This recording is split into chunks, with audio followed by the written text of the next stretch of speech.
अब आज की पहली कक्षा का भाग 2 लेकर आ रहा हूँ मैं। अब मैं आपको कारक सिखाऊंगा। कारक, अगर आप संस्कृत भाषा सीखना चाहते हैं तो उसके ग्रंथों में जाने से पहले आपको अनुवाद आना बेहद जरूरी है, और अनुवाद का एक हिस्सा कारक है, क्योंकि कारकों में आप जाओगे तो अनुवाद धीरे धीरे करके बनेगा। ठीक है। कारक देखिए, कारक संस्कृत के हिसाब से देखिए तो 6 कारक है, 6 कारक। अगर आप हिंदी में देखेंगे तो ये कारक 7 हो जाते हैं, 8 हो जाते हैं। ठीक ना, 8। कौन से 2 कारक है जो संस्कृत में नहीं माने जाते, बता देता हूं। संबंध और संबोधन, ये 2 कारक हिंदी में नहीं माने जाते, संबंध और संबोधन। संबंध में क्या होता है, का के की, रा रे री, ठीक ना, या ना ने नी। ठीक, ये शब्द या परसर्ग, कारक के चिन्हों को परसर्ग कहते हैं। ठीक ना, लिख देता हूं ये भी, परसर्ग। परसर्ग किसे कहते हैं, कारक के चिन्ह। ठीक है, चिन्ह की वर्तनी भी देख लीजिए, कई आधा न पहले लिख देते हो, अशुद्ध होता है। इसीलिए तो हिंदी में मार खाते हो आप लोग कि गड़बड़ करते हो, चीज़ों को ध्यान से नहीं देखते। चिन्ह होता, चिन्ह नहीं होता। तो ये कारक के चिन्ह जो कौ के लिए, को के लिए, ठीक ना, या से, ये इत्यादि सारे कारक के चिन्ह परसर्ग कहलाते हैं। तो ये परसर्ग जो का के की के, ये 2 शब्दों का तो मेल बता सकते हैं, पर क्रिया के साथ संबंध कभी नहीं बताते। खोल के समझाता हूं। जैसे कहीं पर आ जाए, पहले कारक की परिभाषा समझो। कारक किसे कहते हैं हिंदी के हिसाब से, तो क्रिया करने वाला, जो क्रिया करता है, क्रिया को प्रत्यक्ष रूप से करे या अप्रत्यक्ष रूप से करे, उसे कारक कहते हैं। जैसे वह कलम से लिखता है। अब आप कहोगे जी कलम से लिखता है, तो क्रिया कलम कर रही है, कारक वह कर रहा है। क्रिया के करने में चाहे प्रत्यक्ष चाहे अप्रत्यक्ष जो भी योगदान देगा वो सारे कारक कहलाते हैं। अब लिखने वाला वह है, पर यदि कलम ना हो तो किससे लिखे, तो कलम का भी योगदान है। तो ये दोनों ही कारक हो गए। हाँ, अलग अलग हो सकता है। जो क्रिया को सीधा करता है वो होता कर्ता कारक, और जिस साधन से करता है वो होता है करण कारक। ठीक है ना। तो इस प्रकार से तो क्रिया के करने में इनका योगदान होता है, इसलिए कारक कहलाते। पर संबंध का क्रिया के करने में कोई योगदान नहीं होता। जैसे मोहन का पुत्र गाना गा रहा है। ठीक है। अब ये बताओ, गाना गा रहा है तो गाना ही ना होता तो गाए किसको, ठीक ना, और पुत्र ना हो तो गाना कौन गाए। तो मोहन का गा रहा है, इस क्रिया से क्या संबंध है, कोई संबंध नहीं। ठीक ना। मोहन का संबंध पुत्र से हो सकता है, वो पुत्र का पिता है, पर क्रिया से कोई संबंध नहीं है। और मोहन को मैं ये भी कहता हूं, यदि मोहन को मरे गुजरे हुए भी 10 साल हो गए तो वो वर्तमान क्रिया कैसे कर सकता है। पर हम तो बोलते हैं ऐसा, चाहे वो कोई इस दुनिया में भी नहीं है तब भी उसको कह देते हैं उसका पुत्र गाना गा रहा है। तो जो है ही नहीं इस दुनिया में, वो वर्तमान काल की क्रिया कैसे कर सकता, नहीं कर सकता। इसलिए जो ये संबंध कारक होता है, इसका क्रिया से कोई सीधा संबंध नहीं होता है, इसलिए संस्कृत में कारकों में नहीं गिना जाता है। संस्कृत में कारकों में नहीं गिना जाता। और 6 संस्कृत में देख लो ऐसे लिखा जाता है 6, ये शुद्ध है। आपके स्टेट में आपके सेकंड लेवल पे 53 कैसे लिखा, आप 53 पता नहीं कैसे करके बोलते हो, वो 53 होता है। तो ये भी शुद्ध सीखने लेनी चाहिए। और संस्कृत भाषा में तो मेरी बातें सुनते रहिए, सारी बातें नोट करते रहिए, सारी भाषा शुद्ध हो जाएगी आपकी। ठीक है। तो ये इसलिए कारक, ये संबंध कारक नहीं माना जाता। फिर संबोधन, हे राम तुम कहाँ जा रहे हो। तो देखो इसमें तुम में और हे राम में क्या फर्क है भाई। जाना, वो राम ही तो जा रहा है, हे राम तुम का, वो राम ही तो जा रहा है। तो कुल मिला के संबोधन में कर्ता कारक ही होता है। ये अलग वैसे मानते हैं हम, संबोधन में कर्ता कारक होता है, कर्ता कारक। ठीक है। तो संबोधन को तो मान लिया हमने कर्ता कारक में, और संबंध का क्रिया से संबंध ना होने के कारण कारक होता ही नहीं, तो कारक रह गए 6।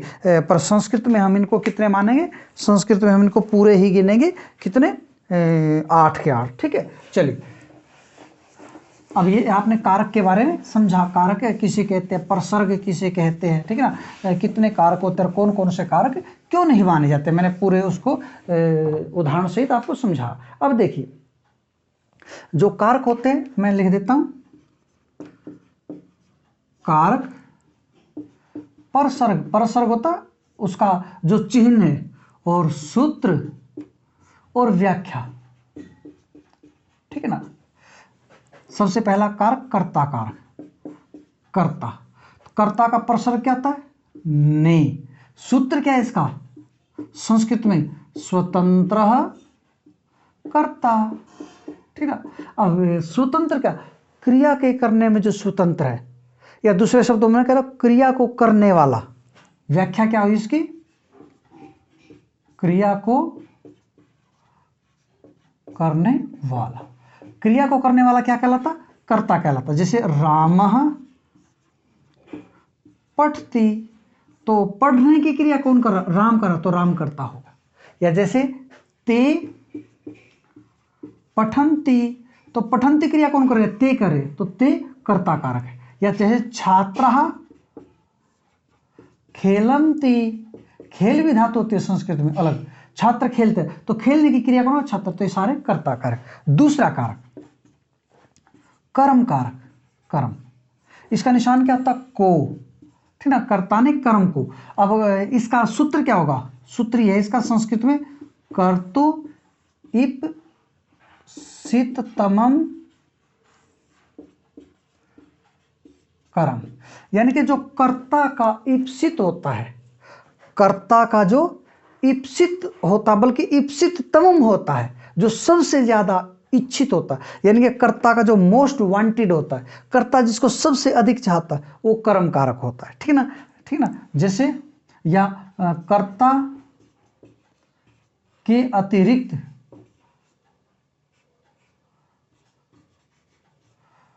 क्रिया का प्रभाव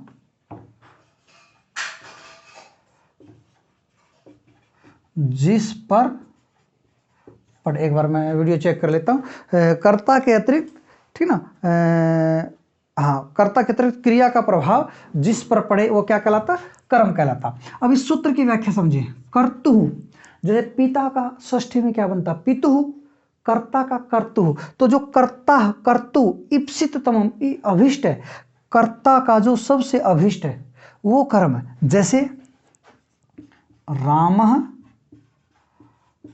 फलम खादते, भाई राम फल खा रहा है, तो कर्ता और क्रिया का प्रभाव किस पर पड़ रहा है, फल पर पड़ रहा है, तो फल ही तो खाया जा रहा है। या यूं कह लो इस वाक्य में क्रिया का इप्सिततमम क्या, सबसे इच्छित क्या, इस वाक्य में कर्ता सबसे ज्यादा क्या करना, फल को खाना चाहता है, तो ये कर्म कारक होगा। तो ऐसे आपको कर्म की पहचान करनी है, ठीक है। नंबर 3 कर्ण कारक, कर्ण। अगर कर्ण शब्द को अर्थ देखें, कर्ण का अर्थ ही साधन होता है, कर्ण का अर्थ ही क्या था, साधन। दूसरे शब्दों में कहें तो कर्ण को साधन कहते हैं। जैसे कर्ण इंद्रियां, 5 जो कर्ण इंद्रिया, यानी कि जो देखने में साधन है, सुनने में साधन है, चखने में साधन है, स्पर्श का ज्ञान कराने में साधन, इसलिए कर्ण इंद्रिय, कर्ण का मतलब साधन, ठीक ना। अब इसका प्रसर्ग क्या होता है, से के द्वारा, या तो से होगा या के द्वारा होगा, ठीक है। सूत्र क्या है इसका, साधक तमम कर्णम, ये छोटे छोटे सूत्र आने ही चाहिए आपको, ठीक है ना। मेरा सिलेबस इस प्रकार से होता है, मैं इस तरीके से चीज़ें कराता हूँ कि जो शुरू में करवा रहा हूँ मेरे माइंड में होता है कि पीछे जाके आपको ज़्यादा बड़ी हो जाएगी, तो थोड़ा थोड़ा करके पहले आ जाए, इसलिए कोई सूत्र आपने छोड़ना नहीं, ये याद ही होना चाहिए। साधक तमम कर्णम, देखो एक तो था साधक, साधक मतलब जो सिद्ध करता है, काम को करता है, यानी कि साधन, साधन ही, और एक होता साधक तमम। क्या फर्क है साधक में और साधक तमम में, ये तो नॉलेज होगा आप लोगों को कि विशेषण की 3 अवस्थाएं होती है, उत्तरावस्था, पहले तो मूल अवस्था, उत्तरावस्था और उत्तमावस्था। जैसे कोई सुंदर है, सुंदर एक विशेषण है, सुंदर है, ठीक है ना, सुंदर, ऐसे, तो ये मूल अवस्था है, विशेषण की कौन सी अवस्था है, मूल अवस्था। अब होते उत्तरावस्था, उत्तरावस्था, तो इसमें बोलते हैं सुंदर तरह, सुंदर तरह। और एक होती है उत्तमावस्था, उत्तमावस्था, ये विशेषण की 3 अवस्था। यही तो क्वेश्चन पूछे जाते हैं हिंदी में, जो आजकल ये हिंदी में आग चकाचौंध भरी हो गई, ऐसा लगता है पता नहीं क्या होगा। तो ये चीज़ें पूछी जाती है। इन चीज़ों का कोई पढ़ के राजी नहीं, कोई पढ़ा के राजी नहीं, तो ये चीज़ें आनी चाहिए। सुंदर है, सुंदरतर है, सुंदरतम है, सुंदरतम है, ठीक है ना। तो सुंदर, उससे सुंदर, सबसे सुंदर, ठीक है। तो इसने कहा साधक तमम, यानी कि सुंदरतम उत्तम प्रत्येक, यानी कि जो सबसे बड़ा साधन है उसकी कर्ण संज्ञा होती है। अब ये तो भाई बड़ा अजीब सा प्रश्न हो गया। अगर कोई किसी के करने में साधन है, क्या वो कर्ण नहीं होगा? इसके हिसाब से तो वो नहीं होगा, बिल्कुल। ये सूत्रों में भी 2 तरीके से सिद्ध किया गया। एक तो कर्ण कारक होता है जो साधकतम होता है, उसमें भी तृतीया आती है, और एक जो केवल साधन है, भाई उससे भी बना सकते हो और उससे भी कर सकते। अब सुनो मेरी बात, जैसे साधक तमम और साधन में क्या फर्क होता है? जैसे घड़ा बनाते हैं, तो घड़ा मिट्टी के अतिरिक्त किसी से बन ही नहीं सकता, तो घड़े के प्रति मिट्टी साधकतम है। और जैसे घड़ा डंडे से बनाया जाता है, चाक और डंडे से, भाई जो डंडा ना होगा तो मोटर से चला लेंगे, चाक को हाथ से चला लेंगे। तो डंडा घड़े के बनने में साधक तो है, साधकतमम नहीं है, पर मिट्टी घड़े के बनने में साधकतमम है। तो ये उन कारकों में तृतीय विभक्ति देगा जिनमें साधकतमम होगा, जो क्रिया के करने में सबसे बड़े प्रकृष्ट साधन होंगे, ठीक ना। इसकी जो आप सिद्धि पढ़ोगे, वृत्ति पढ़ोगे, वो भी लिखे क्रिया सिद्धौ प्रकृष्ट उपकारकम कर्ण संज्ञम स्यात्। क्रिया की सिद्धि में जो प्रकृष्ट उपकारक है, मैंने अपने पुराने विद्यार्थियों को बताया था कि इन कारकों की वृत्ति याद कर लो और स्पेशल कर्ण कारक की कर लो, और वही आई हुई है आपके एग्जाम में, वही आई है कि क्रिया सिद्धि में जो प्रकृष्ट उपकारक होता है वो क्या होता है। तो आजकल के जो नॉलेज है, अगर आप मोटा मोटा पढ़ के किताबों से चले गए, आपके नहीं 50% भी नंबर आने। अगर आपको बिल्कुल डीप नॉलेज है, बहुत नॉलेज, बिल्कुल गहरा नॉलेज है, तब आप सोच सकते हो 80-85%। हाँ, अगर आप बिल्कुल विद्वान हैं, कोई चीज़ कहीं से पूछो तो 100 में से 100 नंबर ले लो, फिर तो कोई बात ही नहीं है। तो आपको वहाँ तक पहुँचना है और मुझे पहुँचाना है। मेरी जितनी जिम्मेवारी आपको वहाँ पहुँचाने की, उतनी ही जिम्मेवारी आपकी भी है वहाँ तक पहुँचने की, ठीक है ना। हमें कोई दबाव नहीं है, हमारे पास समय बहुत है, बहुत समय है पढ़ने के लिए, इस चीज़ की चिंता मत करना। एक बार आधार कमज़ोर रह गया, अगर नींव मकान की कमज़ोर है और उस पर मकान खड़ा कर दिया 3 मंजिला, तो गिरेगा कभी न कभी। आज नहीं गिरेगा, कल गिरेगा, ठीक है ना। एस्टेट में नहीं फंसेगा, ये नौकरी वाले टेस्ट में फंसेगा, वहाँ से भी निकल गया तो इंटरव्यू में फंसेगा, इंटरव्यू से भी निकल गया तब जब बच्चों को फेस करेंगे, बच्चों को पढ़ाएंगे, बच्चे आपसे पूछेंगे कि प्रणम्य में कौन सा प्रत्यय है, तब आप बच्चों के मुंह की तरफ देखोगे या फ़ोन मिलाओगे किसी को, अरे बताना बच्चे पूछ रहे हैं। और नई शिक्षा नीति में फिर बता देता हूँ, 2 साल का आपका प्रोबेशन पीरियड रहेगा, डेमो पीरियड रहेगा। 2 साल तक बच्चे आपकी रिपोर्ट लिखेंगे, प्रिंसिपल आपकी रिपोर्ट में लिखेगा कि टीचर को कितना नॉलेज है। अगर टीचर का नॉलेज कम मिला तो 2 साल बाद भी आपको बैक भेज देंगे वो। एक ही तरीका, अपना नॉलेज इतना उच्च क्वालिटी का बना के रखिए, एस्टेट भी पास हो, नौकरी का टेस्ट भी पास हो, फिर आपका इंटरव्यू भी पास हो, और फिर डेमो भी पास हो। नहीं तो पूरी ये लगा लो 2-3 साल तक तो बिल्कुल आप टेंशन में ही रहोगे, लगने के बाद, सिलेक्शन के बाद भी टेंशन में रहोगे। वो ज़माना चला गया, साफ बता रहा हूँ। आज नॉलेज की कदर है, इसलिए हर एक चीज़ को बिल्कुल बारीकी से पढ़ते आगे बढ़िए, नहीं तो कोई फायदा नहीं हो। एस्टेट कर लोगे, नौकरी वाले में टेस्ट में फंस जाओगे, वहाँ से भी निकल गए, इंटरव्यू फंस जाओगे, वहाँ से भी चले गए तो आगे डेमो, 2 साल का प्रोबेशन पीरियड है। 2 साल में बढ़िया पढ़ाना आता होगा, वो टीचर को रखेंगे, नहीं तो क्यों रखेंगे, ठीक है ना। तो आजकल बड़ा सिस्टम, नई शिक्षा नीति में बहुत कुछ आ गया, अभी धीरे धीरे फेस करोगे पता चलेगा। फिर बता रहा हूँ, एक ही मंत्र है हमारे पास, मेहनत, मेहनत और मेहनत, दूसरी कोई बात नहीं होनी चाहिए। जितनी ईमानदारी से मैं मेहनत करूंगा आपके लोगों के साथ, उतनी ईमानदारी से आप भी कीजिए। ये हमारा दोनों का दायित्व है। संस्कृत का भला होगा, आपका भला होगा। संस्कृत का तो क्या, संस्कृत के माध्यम से हमारा भला होगा, ठीक है ना। जिस भाषा के हम के नाम पर रोटी खाते हैं, उसका प्रचार प्रसार भी हम तभी कर पाएंगे जब हम खुद आते होंगे, ठीक है। चलिए तो साधक तमम करणम, जो सबसे ज्यादा साधन है। अब किसी ने पूछ लिया कि जी जो साधक साधक तो है पर साधक तमम नहीं है, तो क्या उसमें भी तृतीया लगाएगी? उसमें तृतीया तो लगाओगे, पर इस सूत्र से नहीं, अलग सूत्र है, ठीक ना। जब कारकों में जाऊंगा तब बताऊंगा। हेतु सूत्र है, हेतु। जब कोई किसी के बनाने में हेतु होता है, घड़े के बनाने में डंडा हेतु तो हो सकता है, साधक तमम नहीं हो सकता।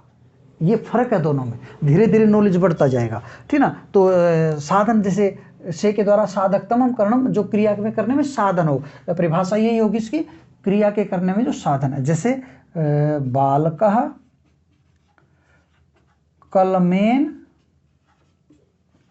लिखती, बालक कलम से लिखता है। बालक किससे लिखता है? कलम से लिखता है। तो आपने क्रिया तो कर्ता के अनुसार देनी। अगर यहां पर तुम आ जाता, तुम कलम से लिखते हो, कारक जो जैसा कारक होगा वही विभक्ति लगानी। तो कलमेन में कलम तृतीय लगाओ, कलमेन। अब तुम है तो लिखसी, लिखसी, तो क्रिया हमेशा कर्ता के अकॉर्डिंग आएगी, ठीक है ना। तो आज 3 कारक बढ़िया से करके लाओगे। मैं कल आपके तीनों कारक अनुवाद में इंप्लीमेंट कैसे होते हैं वो सिखा दूंगा, और कल लकार 5 लकारों में अनुवाद बनवा दूंगा आपका, 5 लकारों में। और यहाँ तक कारकों में जब हमारी बढ़िया प्रैक्टिस हो जाएगी तब हम आगे के कारकों में सिखाऊंगा, फिर उनमें इंप्लीमेंट करना सिखाऊंगा।